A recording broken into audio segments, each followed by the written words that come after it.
Hello, welcome back to our channel. ഇന്ന് ഞാൻ സ്നേഹയുടെ വീട്ടിലായിട്ടുള്ളത്. അപ്പോൾ വിചാരിച്ചു ഇന്നൊരു വ്ളോഗൊക്കെ ചെയ്യാമെന്ന്. വീഡിയോയ്ക്ക് പോണതിൻ്റെ മുമ്പ് പുതിയ ഒരാളെയും കൂടെ പരിചയപ്പെടുത്തി തരാം കേട്ടോ. ഇതാണ് ആള്. ഞങ്ങളുടെ ചേച്ചിയാണ്, പക്ഷെ കണ്ടാൽ തോന്നില്ലെങ്കിലും ഞങ്ങളുടെ സീനിയറായിട്ട് കോളേജിൽ പഠിച്ച കേട്ടോ. അന്ന് തൊട്ടുള്ള ഫ്രണ്ട്ഷിപ്പാണ്. പിന്നെ അതിനുശേഷം ഇടയ്ക്കൊക്കെ ഞങ്ങൾ കാണലുള്ളൂ. ഇപ്പൊ കൊറേ ആയിട്ട് കണ്ടിട്ട്. അതെ, പരിചയപ്പെടുത്തി തരാം. പരിചയപ്പെടുത്ത്. പേര് പറയും. പേര് ദിവ്യ. വീടൊക്കെ വീട് പാലക്കാട്. ബാങ്ക് കോച്ചിങ് കഴിഞ്ഞു. കോച്ചിങ്ങൊക്കെ കഴിഞ്ഞിരിക്കുകയാണ്. അപ്പോൾ ഇന്ന് ഞങ്ങൾ കുറേ ആയിട്ട് ഷോർട്ട് വീഡിയോസിലൊക്കെ പറയാറില്ലേ, ഞങ്ങളൊരു ട്രിപ്പ് പ്ലാൻ ചെയ്യുന്നുണ്ട്, ട്രിപ്പ് പോകുന്നുണ്ട് എന്നൊക്കെ. ആ ട്രിപ്പിൻ്റെ ദിവസം ഇന്നാട്ടോ, ഇന്ന് വൈകുന്നേരമാണ് പോണത്. അപ്പോൾ അതിന് വേണ്ടിയിട്ടാട്ടോ ഞങ്ങളെല്ലാവരും ഇന്നലെ ഇങ്ങോട്ട് വന്നതാണ്. ഇനി ഇവിടുന്നാണ് എല്ലാവരും കൂടെ പോണത്.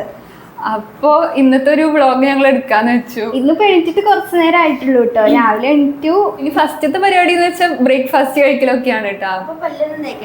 അതൊക്കെ ബോധമുള്ളവർക്ക് മനസ്സിലാവും. എണീറ്റു, പല്ല് തേച്ച്, മുഖം കഴുകി. ഇനിയിപ്പോൾ ബ്രേക്ക്ഫാസ്റ്റ് കഴിക്കണം. എന്താ സ്നേഹം കഴിക്കാൻ അറിയില്ല, പോയി നോക്കണം. അതെ, സ്വന്തം അടുക്കളയിൽ എന്താ പോലും സ്നേഹിക്കറിയില്ല. പിന്നെ അപ്പൊ എന്തായാലും നമുക്ക് ഒരുമിച്ച് പോയി നോക്കാം. അങ്ങനെ ഞങ്ങൾ ബ്രേക്ക്ഫാസ്റ്റ് കഴിക്കാൻ പോവാം കേട്ടോ. ഇവിടെ ഇന്ന് കഴിക്കാൻ അപ്പവും മുട്ടക്കറിയായിരുന്നു. അങ്ങനെ ഞങ്ങൾ അതൊക്കെ കഴിച്ചു. ബ്രേക്ക്ഫാസ്റ്റ് കഴിച്ച് കഴിഞ്ഞു. അപ്പോൾ ഫുഡ് കഴിച്ചാൽ മധുരം കഴിക്കണമല്ലോ, ഒരു കിക്കാറ്റ് കഴിക്കാട്ടോ. ഇപ്പോൾ സ്നേഹം കടയിൽ പോയി വന്നപ്പോൾ കൊണ്ടുവന്നെയാണ്. കഴിക്കണ്ട സ്നേഹം? വീടെടുത്ത് കഴിക്കാം, അല്ല വീടെടുത്ത് കഴിഞ്ഞിട്ട് കഴിക്കാം. രോഗം പൊട്ടിയുണ്ടടി. ഞാൻ പൊട്ടിച്ചപ്പോൾ പൊട്ടിയതാണോ? ആയിരിക്കും. എന്റെ എന്താ ആകെ പൊട്ടിയ? എന്റെ ഒന്നും പൊട്ടിയില്ലല്ലോ. പൊട്ടി നിന്റെ സ്വഭാവം പോലെ അതന്നെ. ഓടിയാണ്. അപ്പൊ ഞങ്ങൾ കുളിച്ചു, റെഡിയായി, എന്നിട്ട് ടൂറിലൊക്കെ പാക്ക് ചെയ്ത് കഴിഞ്ഞു കേട്ടോ. ഇനിയിപ്പോ ഫുഡ് കൂടെ കഴിച്ചിട്ട് ഞങ്ങൾ ഇറങ്ങാണ്. ഫുഡ് കഴിക്കാൻ പോവാണ്. ചോറുണ്ട്, പരിപ്പ് കറി, പയറുപ്പേരി, ചിക്കൻ. പിന്നെ ഞങ്ങളിതാ ഓട്ടോ കയറി ബസ് സ്റ്റോപ്പിക്ക് പോവാട്ടോ. എല്ലാവരുടെയും കയ്യിൽ ലഗേജ് ഒക്കെ ഉള്ളതുകൊണ്ട് ഞങ്ങൾ ഓട്ടോയിൽ പോവാന്ന് വിചാരിച്ചു. അങ്ങനെ ബസ് സ്റ്റോപ്പിലെത്തി. കുറേ നേരം KSRTC ബസ്സിന് വേണ്ടി വെയിറ്റ് ചെയ്ത് നിന്നു കേട്ടോ. ഒറ്റ ബസ്സും വരുന്നുണ്ടായിരുന്നില്ല. അല്ലെങ്കിൽ വെയിറ്റ് ചെയ്യുമ്പോൾ അങ്ങനെയാണല്ലോ. അങ്ങനെ കുറേ നേരം നിന്ന് ബസ്സൊക്കെ കിട്ടി. റെയിൽവേ സ്റ്റേഷനിലെത്തി. പിന്നെ കുറേ നേരം ട്രെയിനിന് വെയിറ്റ് ചെയ്ത് നിൽക്കുമായിരുന്നു കേട്ടോ. നേത്രാവതിയിലാണ് ഞങ്ങൾ പോണത്. അത് 3 മണിക്ക് എത്തേണ്ടതാണ്, പക്ഷെ അരമണിക്കൂർ ലേറ്റായിട്ടാണ് വന്നത്.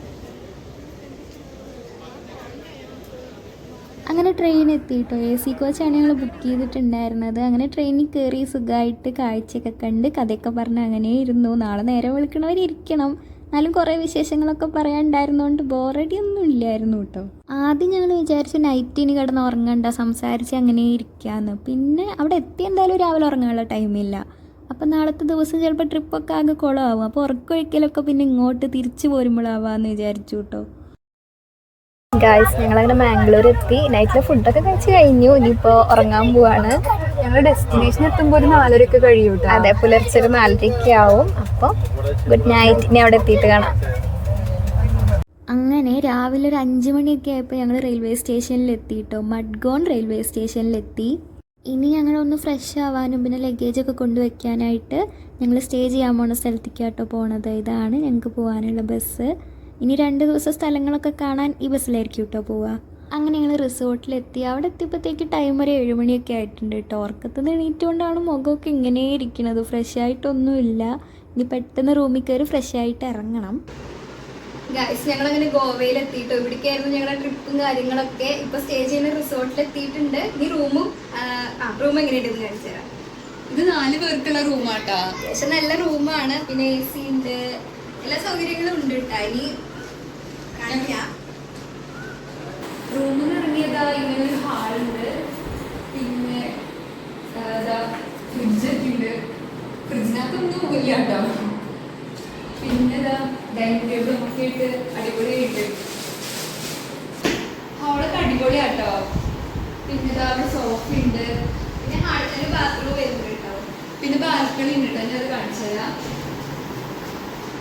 ഇപ്പൊ ഞങ്ങൾ ഫ്രഷ് ആവാൻ വേണ്ടിയാണ് ഇപ്പൊ റൂമിലേക്ക് വന്നത്. ഫ്രഷ് ആയി കഴിഞ്ഞിട്ട് ഇനി വേഗം ഇറങ്ങണം. ഇതാണ് ഇപ്പൊ ഞങ്ങളുടെ ബാൽക്കണി. അടിപൊളിയായിട്ടുണ്ട്. അപ്പൊ ഇനി ഫ്രഷ് ആയിട്ട് ഇനി ഇന്നത്തെ വീഡിയോ വൈൻഡ് അപ്പ് ചെയ്യാട്ടോ. ഇപ്പൊ ഞങ്ങൾ എവിടെ എത്തിയെന്നൊക്കെ നിങ്ങൾ മനസ്സിലാക്കിയല്ലോ. ഇപ്പൊ എന്തായാലും ഇനി അടുത്ത പുതിയ പുതിയ വിശേഷങ്ങളൊക്കെ ആയിട്ട് വേഗം വരാം.